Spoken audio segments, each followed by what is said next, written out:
You've probably heard it a million times, right?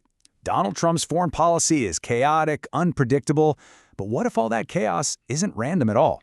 Today, we're diving into a fascinating analysis that suggests there's actually a very coherent pattern, one that's been developing for 4 decades and consistently seems to serve the interests of America's biggest rivals. And that really is the central puzzle, isn't it? For years, people have pointed out this stark contrast. He's harsh and demanding with Democratic allies, but full of praise and warmth for authoritarian leaders. Is that just his personality? A gut instinct? Or is there something more deliberate going on? The sources we're examining today argue that it is a deliberate pattern, and they even have a name for this strategy behind it. All right, so this whole argument, it really hinges on one big idea. The analysis we're looking at calls it the minimization plan. So, what is this minimization plan?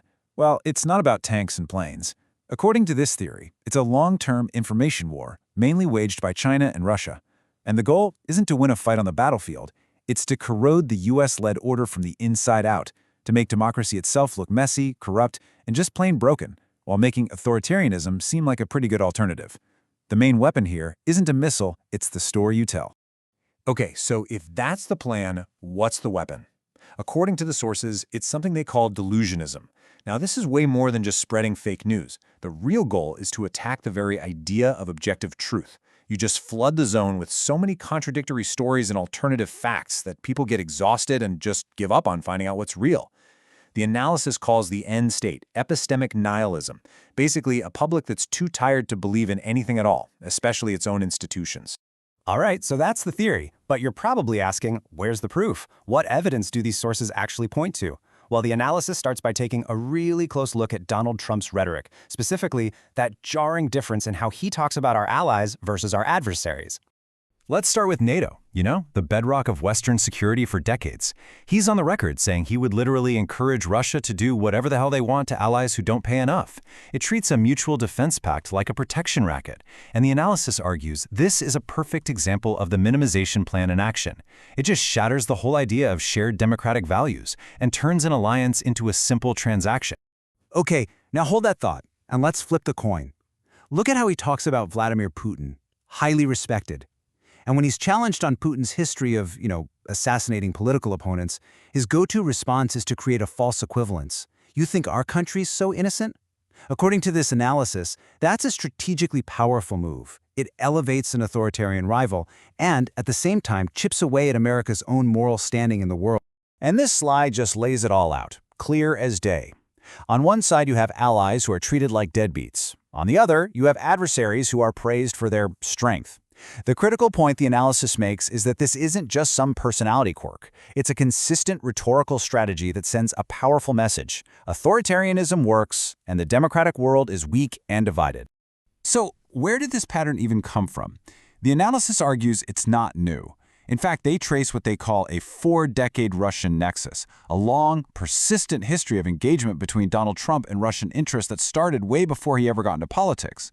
And when you look at the timeline the source material lays out, it's pretty striking.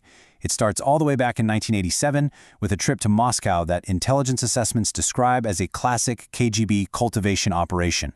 Then it morphs into a kind of financial dependency in the 90s and 2000s when he starts relying on money from the former Soviet Union because U.S. banks wouldn't touch him.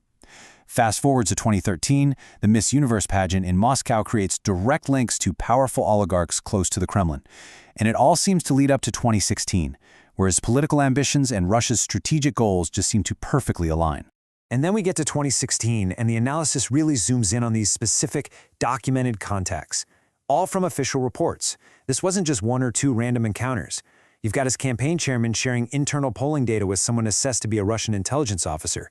You've got his own son taking a meeting specifically to get dirt on his opponent from the Russian government. You've got his future national security advisor secretly telling the Russian ambassador not to worry about U.S. sanctions. The sources argue this isn't just a string of coincidences, it's what you'd expect to see after a relationship that's been built over decades. Okay, let's pull all these threads together. We've got the framework, the minimization plan. We've got the rhetorical evidence. And we have this long historical context. So what's the upshot? What was the actual strategic impact of all this? Well, according to the analysis, the outcomes line up almost perfectly with the goals of that minimization plan we talked about. Bedrock alliances like NATO weakened. Global trust in American leadership, it plummeted. Authoritarianism, it got a huge boost of legitimacy on the world stage. And internally, the U.S. became more politically divided than ever. The country went from being the one maintaining the global system to being the one trying to blow it up. The argument is that the U.S. became an unwitting catalyst, doing the work of its adversaries for. And this all leads to the final, really provocative conclusion of the analysis. It leaves the question of his true intentions open. Was it a deliberate design or political instinct? But it argues that, in the end, it almost doesn't matter. The result is the same, a consistent pattern of behavior that advances the strategic interests of U.S. adversaries. The sources aren't claiming to have a smoking gun, but they argue that when you look at the whole 4-decade pattern, it's one heck of a job application.